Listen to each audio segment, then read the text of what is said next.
આ દિવ્ય પ્રકાશમાંથી પોતાનું નિજ સ્વરૂપ જે અમરપદ વાળું છે તેના દર્શન કરાવી સૌને જણાવ્યું,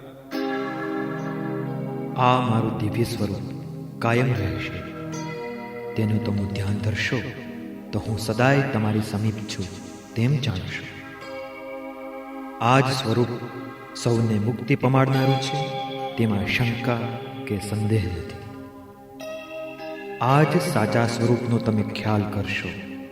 બાકી આ જગતમાં જે દેખાય છે તે જગત ભાષ્ય શરીર અવિચળ નથી. આવા શરીરો તો બદલાયા જ કરે છે. માટે તેને નિરર્થક વળગી રહેશો નહીં, તેનો નિરર્થક વળગાળ રાખશો નહીં. આટલું કહ્યા પછી રામદેવજી મહારાજ સમાધિ સ્થાને આવ્યા. ગાળેલી સમાધિમાં અજમલજીએ અભય અંચળો, વીર ગેડીઓ, અમલ ડાબલી, રતન કટોરો જે અજમલજીને સમુદ્રની સોનાની દ્વારિકામાં પ્રભુએ આપેલ તે તેની વિદાય વેળા પરત કરી સમાધિમાં મુકાવ્યા. ત્યારબાદ રામદેવજી મહારાજે માત પિતાને પાયે લાગ્યા. ભાઈ વિરમદેવજીને ભેટી પડ્યા અને શ્રી રામદેવજી મહારાજે નમન કરી અને એટલું કહ્યું, મારો સમય પૂરો થયો છે. મારી સમાધિ ઢાંકી દીધા પછી કોઈ ખોલીને જોશો નહીં, પડદો ઉગાડશો નહીં. અજમલજીની ભક્તિના બળે મારું પ્રાગટ્ય અહીં થયું છે. રણુજાની પ્રજાનું ધન્ય ભાગ્ય છે. અજમલજીના પ્રતાપે મારા સાક્ષાત દર્શન પામ્યા છે. મારા વચનમાં કોઈ શંકા કે સંદેહ રાખશો નહીં. મારા વચન પર સંપૂર્ણ શ્રદ્ધા રાખજો. મારું વચન પરિપૂર્ણ છે તેમ જાણજો. મારા આપેલા આ 24 ફરમાનો અને મારી આજ્ઞાઓ અને સૂચના ફક્ત ધર્મની મહત્તા વધારવા માટે જ છે. માટે શ્રદ્ધા રાખી મનને અડગ રાખજો, ધીરજ ગુમાવશો નહીં. તુંગરા કુળમાં પેઢીએ પેઢીએ પીર થઈ પરચા પુરુષ અને પડદે રહી મન ધાર્યા પરચા પુરુષ. મારી સમાધિ ખુદ બ્રહ્મા, વિષ્ણુ અને મહેશ સાક્ષાત આવી અને તમને ભોળવીને ખોલવાનું કહે તો પણ ખોલશો નહીં. ગમે તેના વચનથી છેતરાઈને પણ મારી આજ્ઞાને અવગણશો નહીં. મન અને વચનમાં પવિત્રતા તેમજ એકાકારપણું રાખીને રહેજો. ચંચળ ચિત્તવાળા કપરા અને પાખંડીઓથી ચેતીને રહેશો તો તમે પીરાઈને પામશો. લીલો નેજો ફરકાવી પાઠ પૂજા કરજો. રાત્રે જમા જાગરણ કરીને ભજન કીર્તનથી સવરા મંડપ શોભાવશો. જ્યાં પાઠ જ્યોત થશે ત્યાં હું અવશ્ય હાજર રહીશ. આ મારું વચન છે. સવરા મંડપમાં મારો આરાધ થવાથી હું ગત ગંગામાં જુદા જુદા સ્વરૂપે આવી અને તમારી સાથે બેસીશ. તથાસ્તુ. આટલું કહી રામદેવજી મહારાજ ધીરે ધીરે સમાધિની અંદર ઉતરવા લાગ્યા છે. અડધા ઉતર્યા છે ત્યાં તો તેજોમય સ્વરૂપ પ્રગટ થયું છે. પોતાનું નિજ સ્વરૂપ રૂપના અંબાર જેવો તેજોમય જ્યોતિ જાણે પ્રગટ થઈ હોય એમ સમાધિ જળાહળા મંડી ઉજ્જવળ થવા, દેવો દુદુભી વગાડવા માંડ્યા છે. આકાશમાંથી પુષ્પ વૃષ્ટિ થવા માંડી છે. 33 કરોડ દેવતા ભેળા થઈ અને જાણે આજ રામદેવજી મહારાજને વધાવવા માટે થઈ અને સ્વર્ગમાંથી અપસરાવું આવી હોય એમ સમાધિના ફરતો જયનાદ મંડ્યો ગુંજવા. જય રામદેવજી મહારાજ કી, જય રામદેવજી મહારાજ કી એવો જયનાદ ગાજે છે. અને રામદેવજી મહારાજ પોતાના બંને હાથ ઊંચા કરી અને તમામ સંતો, સેવકો, ભક્તો, મહંતોને છેલ્લા દર્શન આપી સમાધિની અંદર ઉતરવા લાગ્યા છે. હરિઓમ તત્સત, ઓમ તત્સત, હરિઓમ તત્સત, બ્રહ્માસ્મિ તત્સત.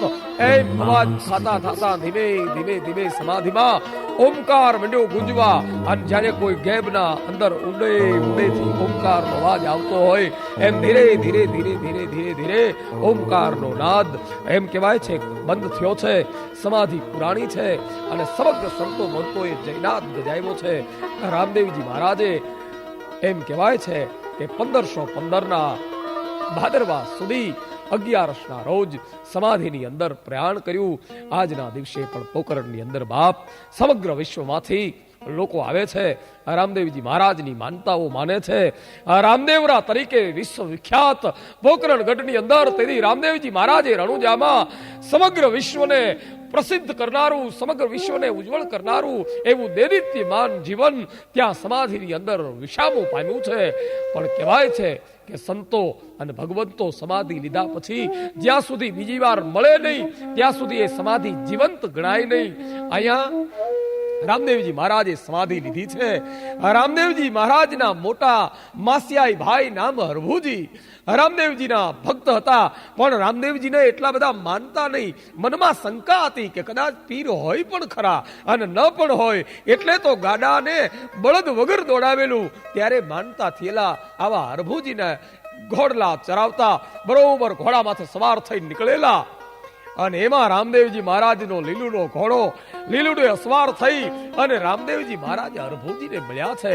સામ સામા બંને ભાઈઓ ભેટા છે, મનવાર કરી છે અને એમ કહેવાય છે કહુંબા પાણી કરી સત્સંગ કરી અને રામદેવજી મહારાજ વિદાય લે છે. મારતે ઘોડે હરભુજી જ્યાં રણુજાની અંદર આવે છે. આ તો રણુજામાં જમેલો જામ્યો છે, સૌની આંખો ભીની છે.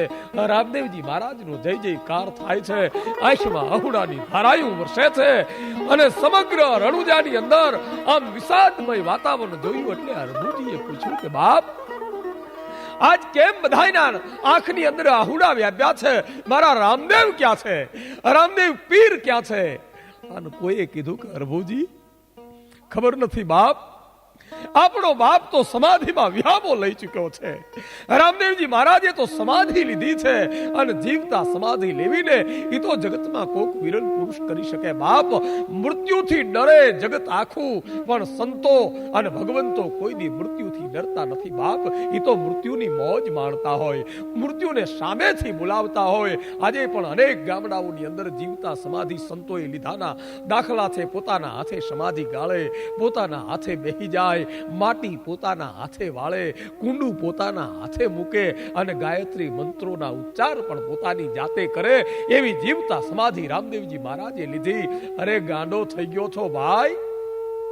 રામદેવજી મહારાજે સમાધિ લીધી એમ તું કહે છે, પણ રામદેવજી મહારાજની હારે તો હું મળી કહુંબા પાણી કરી મનવાર કરીને હાલ્યો આવું છું અને ગામ ગાંડું બની હરભુજીના ચરણે પગે લાગવા માંડ્યું કે હે હરભુ, સમાધિ લીધા પછી રામદેવજી તમને જો મળ્યા હોય તો તમે દર્શનને લાયક છો. આજ દેવની સમાધિની ખરી ખાતરી છે, આજ સમાધિની પૂજા છે.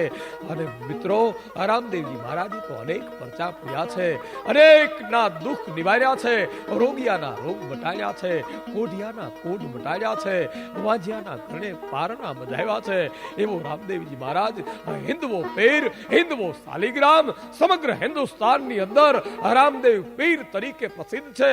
આજે પણ ગામડે ગામડે રામદેવજી મહારાજના મંદિરો છે, રામદેવ પીરના આખ્યાનો રમાય છે. એવું એક પણ ગામ નહીં હોય કે જે ગામમાં રામદેવ પીરના આખ્યાનની મંડળી નહીં હોય. રામદેવ પીરના તો અનેક પરચા છે બાપ. કેટલાક પરચા વર્ણવા જેને જેને નામનો આશરો લીધો છે ને એને રામદેવજી મહારાજે તાર્યા છે. સુરસંગ નામના એક રાજા હતા. રામદેવજી મહારાજના પરમ ઉપાસક, રામદેવજી મહારાજની પરમ ભક્તિ રૂવાડે રૂવાડે વ્યાપી ગયેલી. એકવાર દિલ્હીના દરબારની અંદર सुरसंग ने दिल्ली ना बादशाह एटलू कीधु, कौन से पीर को पूछते हो? हिंदवा पीर रामदेव पीर ने मानू छू. या अल्लाह खुदा बिस्मिल्लाह, हिंदू में पीर होते हैं कहीं? डाल दो जेल में. जेल में पूरी दीधा. પણ કહેવાય છે કે તેથી રામસાગરના માથે આંગળીના તેરવા લગાડી અને સુરસંગજીએ જે એક તાર લગાડેલો, સુરસંગજી જેલમાં પુરાણા અને જેલમાં રામદેવજી મહારાજનો આરાધ ગાયો છે. અને ત્યાં તો રાજમહેલની અંદર સુતેલો બાદશાહનો ઢોલિયો બન્યો, રામ તુહી, રામ તુહી. એક એક અણુની અંદર મહેલના દિવાલની પથ્થરો મંડ્યા બોલવા, રામ તુહી, રામ તુહી. રામ સાગર માંથી રણુકાર નીકળે છે. રામ તુહી કોઠી બોલે છે.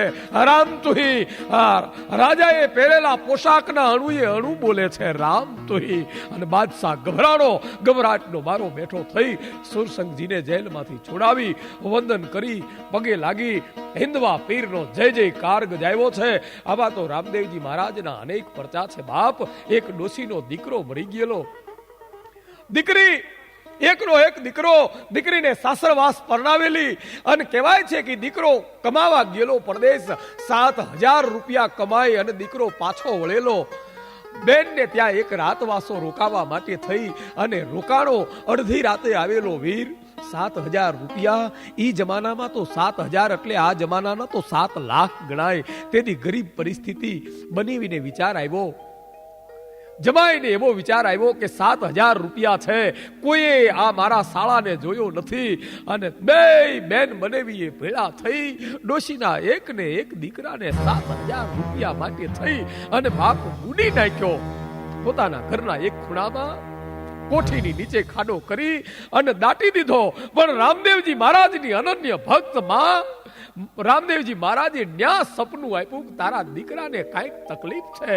અને માએ ડોટ મૂકી 3 મહિને પોતાની દીકરીના ગામ પોગીને માએ કીધું કે મારો દીકરો ક્યાં? પણ બેન બનેવી બે ફરી ગયા છે. ખબર નથી અમને કે માં મારો ભાઈ અહીંયા આવ્યો નથી. પણ ડોસી માનતી નથી. રાત પડી છે. સ્વપ્નમાં રામદેવજી મહારાજે નિશાની બતાવી છે, માં તારો દીકરો તો કોઠીની હેઠે દાટ્યો છે. ગામ ભેળું કરી કોઠી આગી ખેવી અને 3 મહિને દીકરાની સડેલી લાશ બહાર કાઢી. અને જ્યારે બહાર ડોહી નીકળતી હોય હાથમાં લાશ છે અને હરભુજી સામે મળ્યા છે. માં ક્યાં જાઓ છો? તો મારા દીકરાને મારી સગી દીકરીએ હણી નાખ્યો. અરે જાઓ, આ લીલુડા ઘોડા માથે રામદેવજી મહારાજ આવી રહ્યા છે. દીકરી જઈ પોતાના દીકરાના એમ કહેવાય કે સબને માએ જઈ રામદેવજી મહારાજના ચરણે મૂક્યું. અને 3 મહિના પહેલા મરેલા દીકરાની લાશ માથે રામદેવજી મહારાજે ગેડીઓ ફેરવ્યો અને સજીવન થયો બાપ. આવા તો અનેક પરચા રામદેવજી મહારાજે પૂર્યા છે. તમામે તમામ બોલો ભાઈઓ, રામદેવજી મહારાજ કી જય, બોલો હિન્દવા પીર કી જય, બોલો રામદેવ મહારાજ કી જય.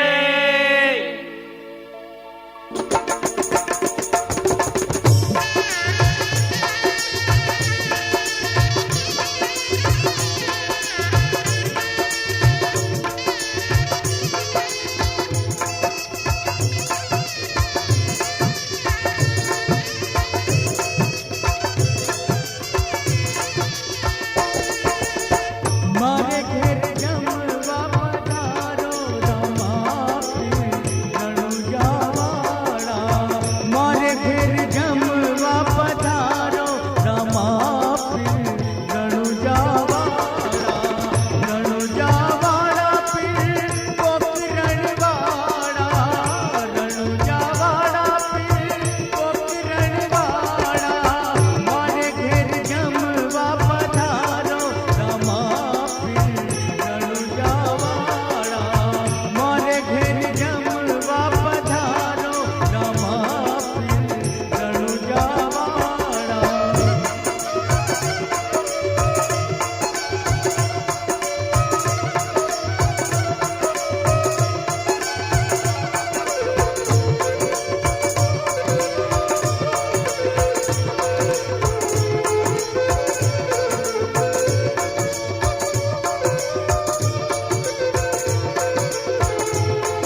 જમવા પધારો મારે ઘેર જમવા પધારો રામા રણુજાવાળા મારે ઘેર જમવા પધારો રામા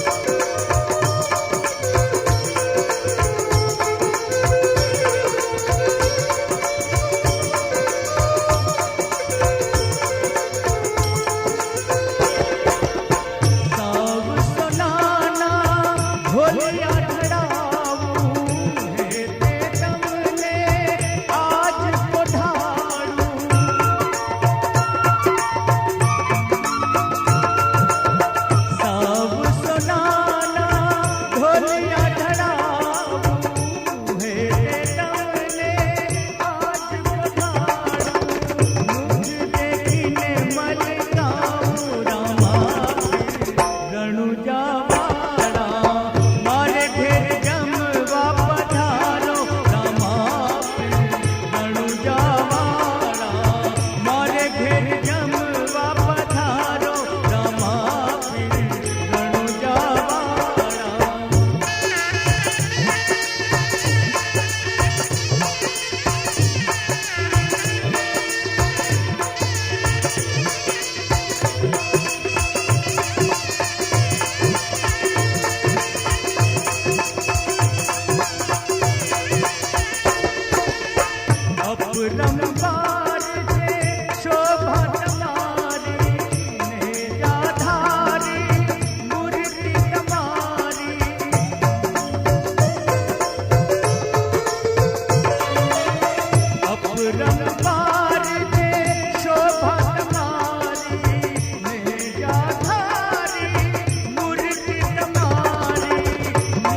રાજકુંવરની આરતિયા ભક્તોના ભીડની આરતિયા મહા રાજકુંવરની આરતિયા રણુજા નારાયણની આરતિયા પોકરણના પીરની આરતિયા બોલો રામા પીરની આરતિયા હોજી.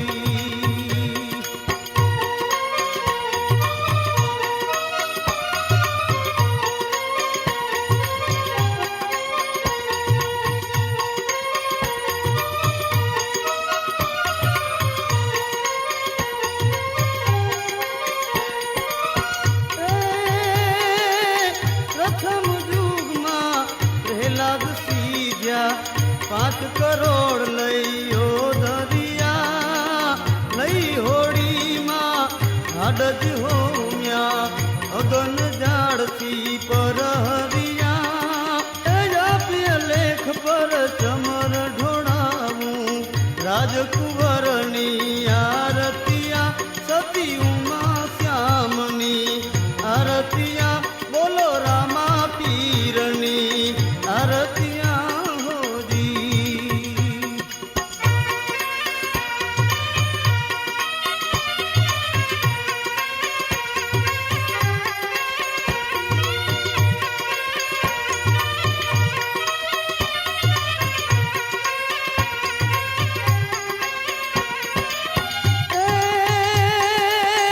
બીજા યુગમાં હરિશ્ચંદ્ર સીધ્યા 7 કરોડ લઈઓ ધરિયા સતને કારણે ત્રણે વેચાણા નીરનીત ઘેર જઈ ભરિયા આપ્ય લેખ પર કમર ઢોળાવું રાજકુંવરની આરતિયા સતી ઉમા શ્યામની આરતિયા બોલો રામા પીરની આરતિયા હોજી.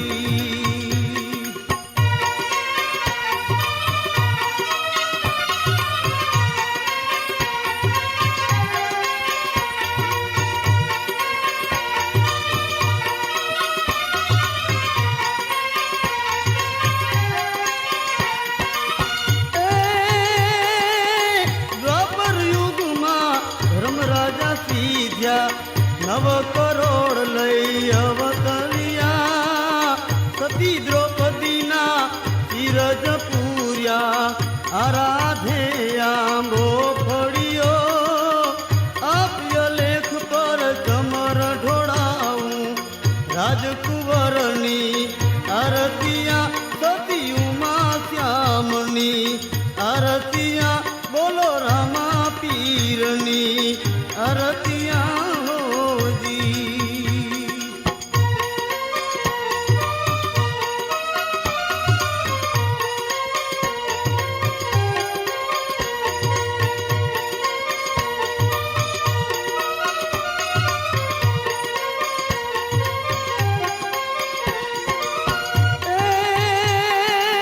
કળિયુગમાં તો બળી રાજા સીધ્યા 12 કરોડ લઈ ઓધરિયા વામન રૂપે વાલોજી આવ્યા પાતાળે જય પરહરિયા આપ્ય લેખ પર ચમર ઢોળાવું રાજકુંવરની આરતિયા સતી ઉમા શ્યામની આરતિયા બોલો રામા પીરની આરતિયા હોજી.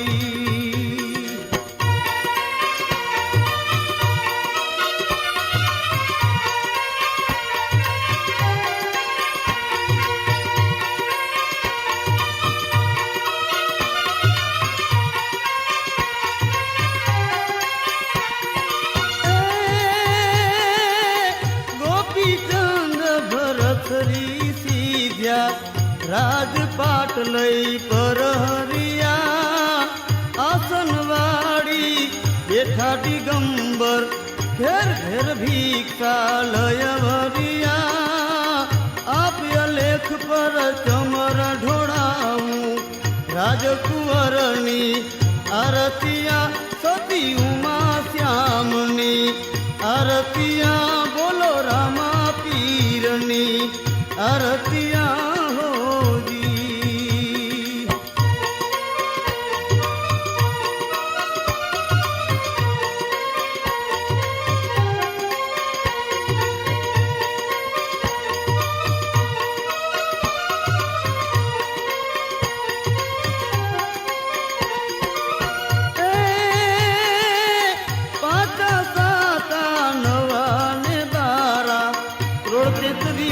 મેળે ચડિયા શિવજીનો ચેલો દેવાયત બોલ્યા સંતો અમરા પર હરિયા આપ્ય લેખ પર ચમર ઢોળાવું રાજકુંવરની આરતિયા સતી ઉમા શ્યામની આરતિયા બોલો રામા પીરની આરતિયા હોજી.